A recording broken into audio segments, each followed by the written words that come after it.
మరి ఏదేమైనప్పటికీ మనం సమయానికి ముగించుకోవాలి కనుకనే వారు వచ్చేలోపు దైవజనులు డేవిడ్ పాలయ్య గారు కొన్ని శుభాలు తెలియజేస్తారు. మనం శ్రద్ధగా ఈ మాటలు వినవలసిందిగా ప్రభు పేరట తెలియజేస్తా ఉన్నాం. Praise the lord.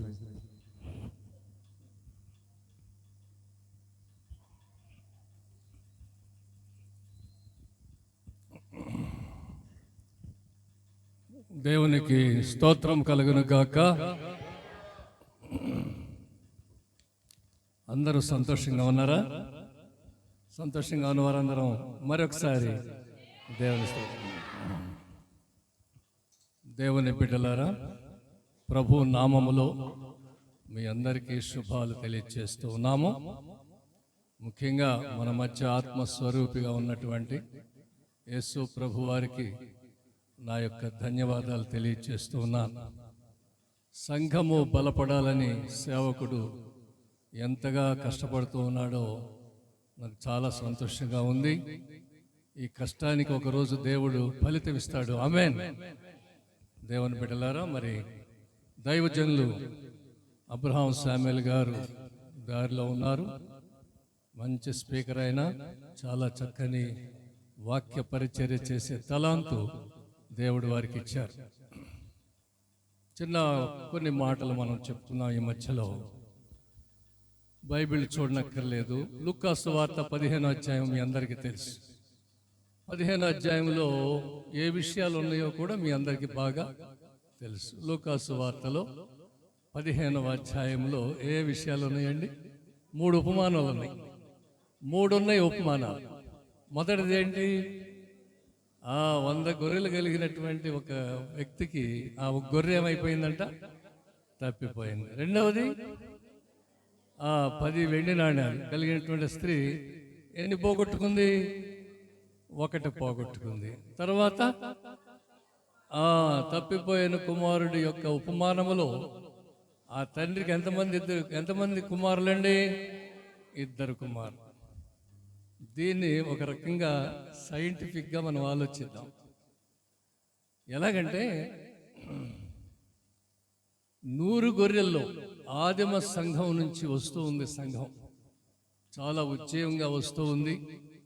వస్తూ ఉన్నప్పుడు సాతానుగాడు ఏం చేశాడంటే లోకాన్ని పురిగొల్పుతూ ఉన్నాడు సంఘం మీద. దేవునికి దూరం చేయాలనేటువంటి ఉద్దేశంతో తన బిడ్డలను, దేవుని యొక్క బిడ్డలను దేవునికి దూరం చేయాలనేటువంటి ఆ యొక్క దుర్మార్గపు ఆలోచనతో సంఘాలను పాడు చేయటానికి ఉపక్రమించాడు. ఎలాగంటే అలనాడు ఆదిమ సంఘంలో 100కి తప్పిపోయేవాడు. ఎవడో ఒక్కడు సాతానుకు లోబడేవాడు. రాను రాను ఏమైందంటే 10 వెండి నాణ్యాల్లో ఎన్ని నాణ్యాలు పోయినాయట? 1 నాణ్యం. 10 వెండి నాణ్యాలంటే 100కి ఎన్ని పోయినట్టు? 10 వెండి నాణ్యాల్లో 100కి 10 వెండి నాణ్యాలు 1 మిస్ అయితే 100కి ఎన్ని మిస్ అయినట్లు? 10 పోయినట్లు. 90 మిగిలిన అంటే 9 మిగిలిన. తర్వాత 2 కొడుకుల్లో ఎంతమంది తప్పిపోయారు అంటే 100కి 50%, సగానికి సగం, సగానికి సగం దూరం అయిపోతున్నారు దేవుని. ఇంకా ప్రభు అంటాడు లూకా సువార్త 18వ అధ్యాయం 8వ వచనం అంటాడు, మనుష్య కుమారుడు భూమి మీదకు వచ్చినప్పుడు విశ్వాసమును కనుగొనునా. చూసారా సైతానుడు ఎంత బలంగా పనిచేస్తున్నాడో ఆలోచించండి. అయితే మన పాత్ర ఏంటి? మనం చేయవలసిన పాత్ర ఏంటి? క్రైస్తవ బిడ్డగా, సంఘ బిడ్డగా మనం చేయవలసిన పాత్ర ఏంటంటే, ఇప్పుడు చక్కని అయ్యగారు మంచి ఆరాధన నడిపించారు, చక్కని పాట మన ముందుంచారు. దాని ముఖ్య అంశం ఏంటి? ప్రార్థన, ప్రార్థన, ప్రార్థన. ఈ ప్రార్థన అనేటువంటి దానికి అపజయం అనేటువంటిది ఏది ఉండదు. ఎందుకంటే ప్రార్థించేవాడి తరపున దేవుడు పనిచేస్తాడు కాబట్టి ఎప్పుడు కూడా ప్రార్థనకు జయమే ఉంటుంది. ఉప్పు అంటదట, అన్నీ వేసి చూడండి, నన్నేసి చూడండి. ఉప్పు లేకపోతే ఎలా ఉంటుంది ఆహారం? ఎంత ఖరీదైనటువంటి ఆహార పదార్థాలు అయినప్పటికీ ఆ ఉప్పు తగలకపోతే రుచి అనేటువంటిది సంపూర్ణ రుచి రాదు. అలాగే ప్రార్థన అంటదట, అన్ని చేసి చూడండి, నన్ను చేసి చూడండి. చూసారా, గుంటూరు పట్టణంలో ఒక అద్భుతమైనటువంటి సంఘటన జరిగింది. ఇద్దరు 10వ క్లాస్ కుర్రవాళ్ళు, ఇద్దరు మంచి స్నేహితులు, ప్రక్క ప్రక్కనే ఇల్లు వీళ్ళిద్దరికి కూడా. ఈ కుర్రవాళ్ళిద్దరు 10వ క్లాస్ చదువుతున్నారు. ఒక కుర్రవాడు చాలా ధనవంతుని యొక్క కొడుకు, 3 అంతస్తుల 4 అంతస్తుల మేడ వీళ్ళ. ఈ ప్రక్కనే ఒక పూరి గుడిసెలో ఉంటున్నాడు తల్లిదండ్రుల దగ్గర ఈ 10వ క్లాస్ కుర్రవాడు. ఇంకొకడు, వీడు పేదవాడు. ఇది 2 సంవత్సరాల క్రితం జరిగినటువంటి నిజమైన సంఘటన అండి. వీళ్ళిద్దరికీ కూడా డెంగ్యూ జ్వరం వచ్చేసింది. ఈ 10వ క్లాస్ చదివేటువంటి పిల్లలకి ఏమొచ్చింది? డెంగ్యూ జ్వరం వచ్చేసింది. వెంటనే ఈ ధనవంతుడైనటువంటి తండ్రి ఏం చేశాడంటే తన కొడుకుని ఖరీదైనటువంటి హాస్పిటల్లో చేర్చేశాడు. ఎంత డబ్బైనా పర్వాలేదు, నా కుమారుడు బ్రతికి బట్టగట్టాలి, మా ఇంటికి రావాలి ఆరోగ్యంగా, ఎంత డబ్బైనా పర్వాలేదు ఖర్చు పెట్టండి, మంచి నాణ్యమైనటువంటి ట్రీట్మెంట్ ఇవ్వండి అని చెప్పేసి ఆ హాస్పిటల్లో చేర్చాడు. ఇక ఈ పూరి గుడిసోడు ఎక్కడ చేర్చగలడు? వీళ్ళు ఏం చేయాలో అర్థం కాలేదు, ఆర్థికంగా వెనకబడున్నారు. వీళ్ళు ఏం చేశారంటే, ఆ గోరంట్లలో హోసన్న మందిరం ఉంది, మీకు తెలుసు కదా, గుంటూరు దగ్గర గోరంట్లలో ఏసన్న గారు స్థాపించినటువంటి హోసన్న మందిరం ఉంది. తీసుకెళ్లి హోసన్న మందిరంలో పడుకోబెట్టారు కుర్రోడిని. ప్రభువా బతికించితే బతికించు, లేదలేదు నీ ఇష్టం.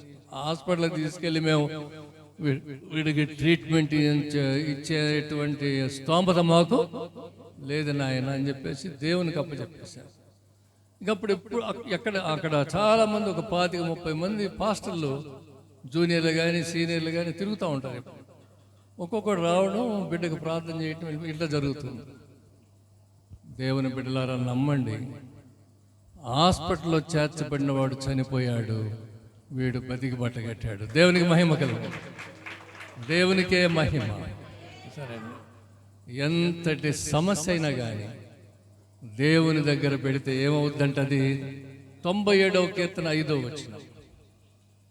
97వ కీర్తన 5వ వచనం. 97వ కీర్తన 5వ వచనం.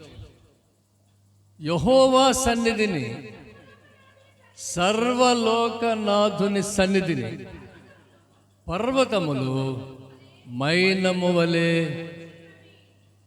పర్వతాలు కరగటం చూశారు ఎప్పుడైనా మీరు? అలంకారప్రాయంగా రాశాడు ఆ వాక్యాన్ని. ఎలాగంటే, యెహోవా సన్నిధిని, యెహోవా ఎవరు? సర్వలోకానికి నాథుడు. యెహోవానే మరొక మాట అంటున్నాడు. యెహోవాని గురించి ఇంకో మాట ఏమన్నా అంటే, సర్వలోకనాథుని సన్నిధిని పర్వతములు. మైనాన్ని చూసారా? మైనం చూసారా ఎప్పుడన్నా? ప్రతాప్ నగర్ నుంచి రేపు తీసుకొచ్చి చూపిస్తాం మీకు మైనం. క్రొవ్వొత్తే మైనం. పర్వతములు మైనములే కరుగుచున్న అర్థం ఏంటంటే, పర్వతము లాంటి సమస్య కూడా దేవుని సన్నిధిలో పెడితే ఏమైపోద్దట? సమస్య తీర్చగలిగినటువంటి దేవుడు. ఏ లేదు, మనం ఆయన పాదాలు పట్టుకొని వదలకూడదు కదా. ప్రార్థన ప్రార్థన ప్రార్థన చేయాలి. ఈ ప్రార్థన కూడా ఎన్ని రకాలంటే, మొట్టమొదటిది వ్యక్తిగతమైనటువంటి ప్రార్థన.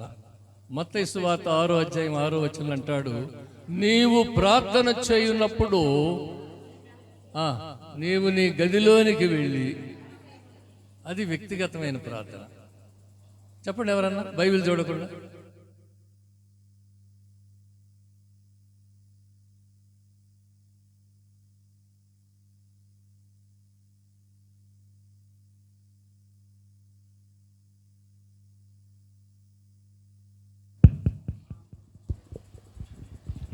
నీవు ప్రార్థన చేయనప్పుడు నీవు నీ గదిలోనికి వెళ్ళి తలుపు వేసి రహస్యమందున్న నీ తండ్రికి ప్రార్థన చేయము. అప్పుడు రహస్యమందు చూచు నీ తండ్రి. రహస్యంలో ఉన్నప్పటికీ కూడా ఏం చేస్తాడంటే, ఈయన చూస్తాడంట, తన బిడ్డ యొక్క ప్రార్థన చూస్తాడు. రహస్యం అని ఎందుకన్నాడంటే మన కళ్ళకైనా మట్టి కళ్ళకైనా కనిపించింది. అంటే అదృశ్యుడైనటువంటి తండ్రిని అర్థం. అప్పుడు రహస్యమందు చూచు నీ తండ్రిని ప్రార్థనకు ప్రతిఫలమిచ్చును. ఇది వ్యక్తిగతమైనటువంటి ప్రార్థన. సరే, దేవుని బిడ్డలారా, ప్రతి క్రైస్తవ బిడ్డ కూడా వ్యక్తిగతమైనటువంటి ప్రార్థన ఉండాలి. ఆ బిడ్డల యొక్క సంఘ కాపరులు ప్రార్థన చేస్తారు, సంఘ పెద్దలు ప్రార్థన చేస్తారు, మంచిదే. కానీ నీకు వ్యక్తిగతమైనటువంటి సంబంధం దేవునితో మనం కలిగి ఉండాలి. అది దీన్ని వ్యక్తిగతమైనటువంటి అందుకన్నాడు మీరు అన్న అక్కడ, నీవు ప్రార్థన చేయనప్పుడు నీవు నీ గదిలోనికి వెళ్ళి తలుపు వేసుకొని ప్రార్థన చేయాలి. వ్యక్తిగతమైనటువంటి సంబంధం దేవునితో మనం కలిగి ఉండాలి. భోజనం ముందు కూర్చున్నాం, మన ముద్ద మనమే నవ్వులుతున్నామా? ఎవరైనా నవ్వులు పెడుతున్నారా మన నోట్లో? చెప్పాలి. మనమే నవ్వాలి. వ్యక్తిగతమైనటువంటి ప్రార్థన. రెండవ ప్రార్థన ఏంటంటే సంఘ ప్రార్థన. చెప్పండి ఏంటి? సంఘ ప్రార్థన. సంఘం అంటే అర్థం ఏంటంటే లోకములో నుంచి బయటకు పిలువబడినది. గ్రీక్ భాషలో ఎక్లీషియా అంటారు. ఎక్లీషియా అంటే సంఘం గ్రీక్ భాషలో. ఎక్లీషియా అంటే అర్థం ఏంటంటే లోకములో నుంచి బయటకు పిలువబడినది. మనం లోకంలో ఉన్నామా, చంద్రమండలంలో ఉన్నామా? లోకములో నుండి బయటకు పిలవటం అంటే అర్థం ఏంటంటే లోకమంతా దేంతో ఆవరించింది? మొదటి యోహాను పత్రిక 2:16.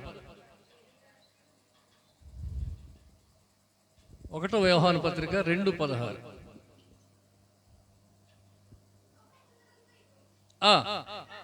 చూసారా? లోకములో ఉన్నదంతయు శరీరాశ, నేత్రాశ. చూసారా? అంటే ఈ పొల్యూషన్ అంటే తెలుగులో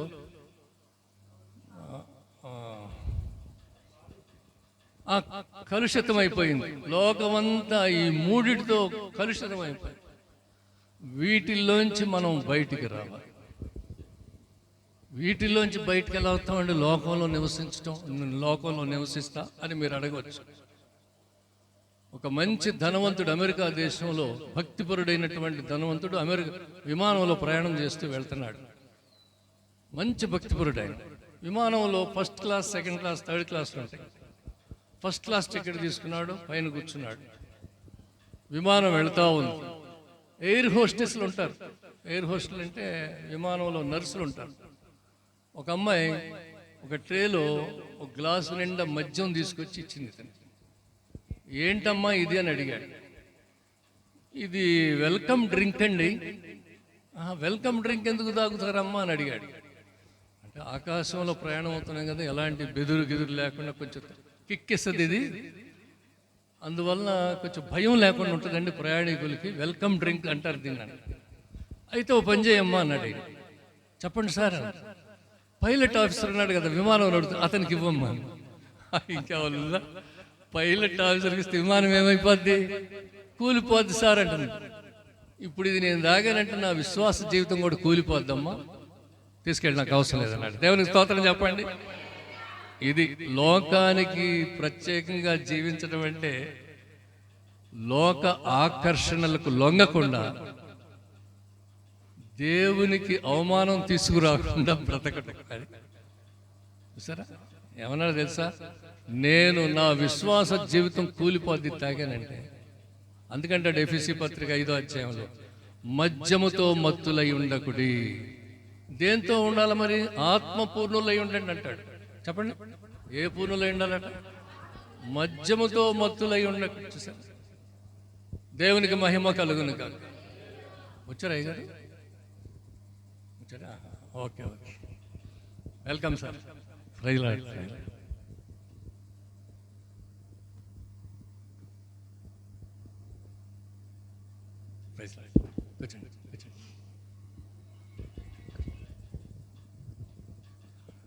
దేవునికి మహిమ కలుగును కాక. అయ్యగారికి సమయం ఇచ్చేద్దాం. కాపరి దేవుని నామానికి మహిమ కలుగును గాక.